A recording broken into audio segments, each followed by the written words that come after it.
Hello and welcome. It's me, your AI-generated friend Joe, ready to deliver a new portion of unbelievable cyber news from this week. We begin with Nissan North America admitting a breach at a third-party service provider, which leaked customer information. According to Nissan, around 18,000 company clients were affected, including usernames, dates of birth, and Nissan Motor Acceptance company number.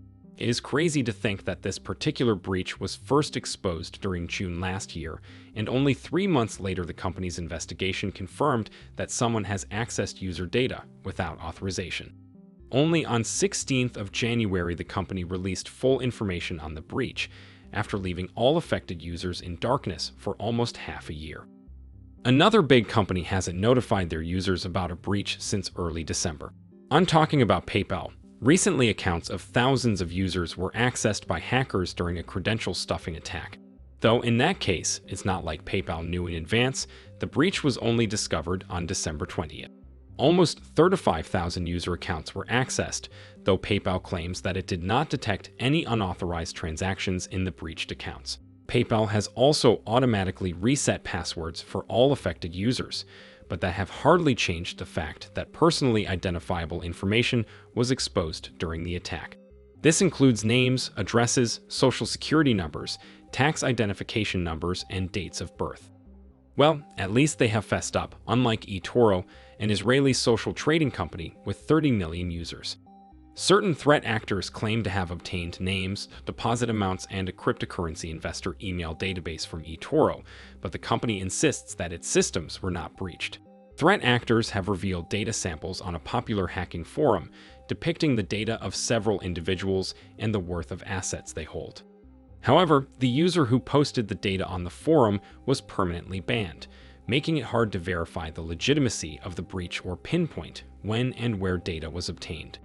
eToro denied any possibility of the breach and refused to confirm where the sample could have come from, making this case quite mysterious by itself.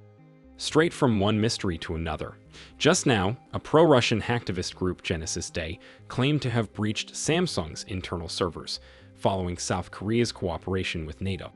An ad was posted on a popular hacking forum, with sample data from the alleged hack included. This sample included Samsung's corporate manuals for logging in, an employee password, and several educational videos. However, the data sample doesn't strike as containing sensitive data. Of course, this could be just a sneak peek, as attackers promised to leak an additional 2.4 gigabytes of data. So far, Samsung has not provided any commentary regarding the breach. While the motivation of pro-Russian threat actors is likely to advance the Kremlin's interests in Ukraine, the rationale behind the attack seems murky. One more case for this week concerns MailChimp, an email marketing company that suffered yet another breach. A social engineering attack on the firm's employees and contractors is the second time in 6 months the company has been raided.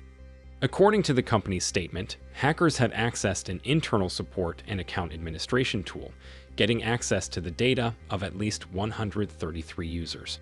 This attack was first detected on January 11th, and the company has temporarily suspended affected accounts to protect user data. MailChimp also stressed that while it does not and cannot share customer information, no credit card or password information was compromised. Internal investigation is still ongoing, though. One of the customers affected by the breach seems to be WooCommerce e-commerce plugin for WordPress. WooCommerce has already emailed its customers warning them that the MailChimp breach exposed their names, store URL, addresses, and email addresses.